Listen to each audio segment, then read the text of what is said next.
Hello दोस्तों। तो कैसे हैं आप लोग। कॉमिक्स यादें के एक और एपिसोड में आपका स्वागत है। और इसके पहले कि मैं आगे बढ़ूं, मैं आपसे ये रिक्वेस्ट करूंगा कि प्लीज़ हमारे चैनल को लाइक कीजिए और सब्सक्राइब कीजिए सबसे ज़्यादा, बिकॉज़ वॉच टाइम तो बहुत अच्छा है, बट मैं उम्मीद करता हूं कि और सब्सक्रिप्शन हमें बहुत ही ज़्यादा और बहुत ही जल्दी मिलेंगे। तो आज के एपिसोड में हम बात करते हैं कि इंडिया के कॉमिक्स में हमने देखा है कि कई बार इंस्पिरेशंस बहुत सारे लिए गए हैं अलग अलग, लेकिन एक इंस्पिरेशन जो है बहुत ही अनकॉमन है, वो इंस्पिरेशन है गोस्ट राइडर का। जी हाँ, गोस्ट राइडर मार्वल कॉमिक्स के एक ऐसे हीरो हैं जिनमें एक ऐसी आत्मा, एक ऐसी शक्ति आ जाती है जिसके कारण वो पापियों को सज़ा देता है। तो आई एम वेरी श्योर आप सबको गोस्ट राइडर के बारे में पता होगा। और आपने अगर राज कॉमिक्स पढ़ी है तो उसमें एंथनी की एक कॉमिक्स आई थी डेड एंड, उसके अंदर भी आपने गोस्ट राइडर जैसा एक किरदार, एक पात्र देखा था। हालांकि वो पात्र गोस्ट राइडर नहीं था, खाली उसकी जो इमेज बनाई थी, उसकी जो आर्टिस्ट ने जो उसको रूप दिया था वो वैसा था।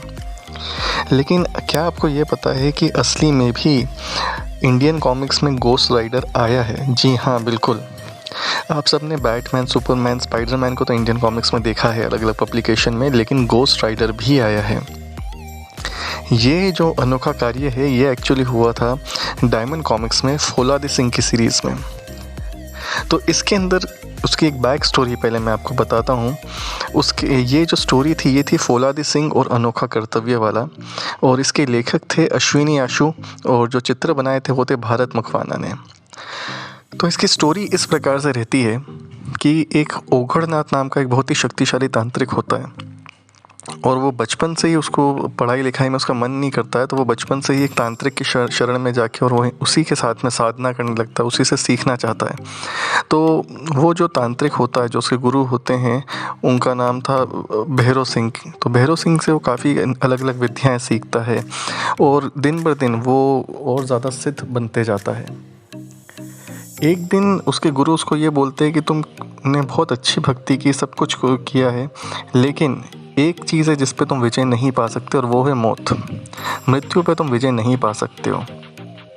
तो उसके जो गुरु बोलते हैं उसको कि इसलिए जब तक तुम्हारा जीवन है तुम मानव कल्याण का काम करो। लेकिन ऑब्वियसली जैसा होता है कि इसके पास इतनी शक्तियाँ होती है उघड़नाथ के पास, कि वो ये सोचता है कि नहीं, मुझे तो बिल्कुल विश्व विजेता बनना है, और उसके लिए मुझे अमर होना पड़ेगा। तो अमर होने के लिए वो एक नर बलि देने का इंतज़ाम करता है।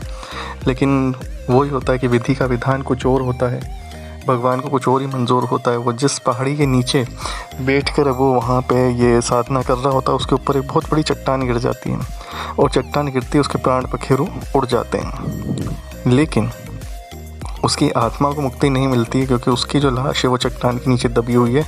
तो अब इतनी उसमें पावर तो होती है आत्मा में, लेकिन उन सब के बावजूद वो चट्टान को हटा नहीं पाता है।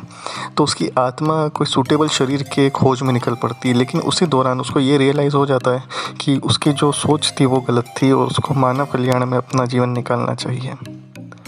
तो इसी खोज में वो आत्मा जारी होती है, और उसको दिखता है कि एक लड़का जो कि एक लड़की को, जिसको वो जानता भी नहीं है, उसको गुंडों से बचा रहा है। तो बस फिर क्या होता है, वो जो ओघड़नाथ की आत्मा है वो उस लड़के के शरीर में घुस जाती है, और वो बिल्कुल एक भयानक पिशाच बन जाता है। और यहाँ पे होती है गोस्ट राइडर की एंट्री, क्योंकि बाकायदा ना केवल उसका रंग रूप, आकार प्रकार गोस्ट राइडर जैसा है, बल्कि उसकी एक मोटरसाइकिल है वो भी बिल्कुल गोस्ट राइडर जैसी होती है, जिसमें से आग की लपटें निकलती है। उसका नाम तो पिशाच के रूप में बताते हैं, और भारत कुमार को धीरे धीरे, वो जो लड़का होता है उसका नाम होता है भारत कुमार, तो उसको धीरे धीरे रियलाइज़ होता है कि मेरे अंदर कोई आत्मा है, लेकिन वो आत्मा ऐसी है जो कि हमेशा बुरे लोगों को ही नुकसान पहुंचाती है।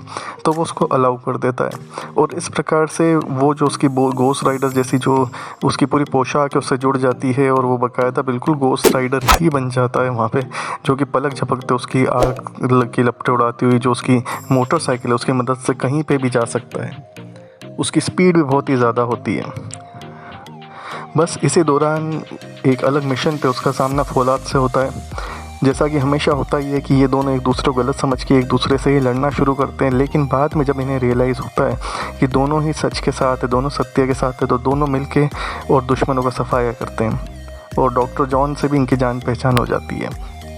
तो इसी के साथ भारत कुमार उर्फ पिशाच जो है वो फौलादी सिंह के साथ में जुड़ा हुआ रहता है। इवन आगे वाले कॉमिक्स में हम ये भी देखते हैं कि फौलादी सिंह बाकायदा उसका काफ़ी अच्छा दोस्त बन जाता है।